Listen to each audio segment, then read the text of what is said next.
Hi hello எல்லோருக்கும் வணக்கம்.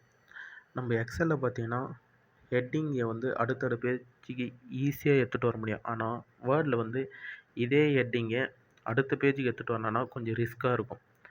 Copy paste பண்ணுறது இந்த மாதிரி வேலைலாம் இருக்கும். அதெல்லாம் இல்லாமல் இல்லை சிம்பிளாக நம்மளுக்கு எந்த ஹெட்டிங்ஸ் தேவைப்படுதோ அந்த ஹெட்டிங்கை மட்டும் செலக்ட் பண்ணிவிட்டு லே அவுட் போகிறோம், ப்ராப்பர்ட்டிஸ் போகிறோம். இங்கே ரோஸ்ன்னு இருக்குது பார்த்தீங்களா, இதை போயிட்டு ரிப்பீட்டர்ஸ் ஆஸ் ஹெட் ரோ அப்படின்னு பாருங்கள். இதை கொடுத்துட்டு ஓகே கொடுக்குறோம்.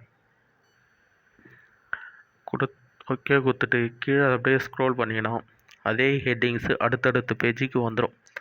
இப்போ இதே பேஜ் அடுத்த பேஜ் கண்டினியூ ஆகுதுன்னா அதே ஹெட்டிங்கு அப்படியே ரிப்பீட்டடாக கண்டினியூ ஆகும். ஆனால் அந்த செல் ஒரே கண்டினியூவான செல்லாக இருக்கணும். இந்த செல் பிரிஞ்சிச்சுன்னா அந்த லைன் ஹெட்டு கண்டினியூ ஆகாது. அவ்வளோதான். தேங்க்யூ.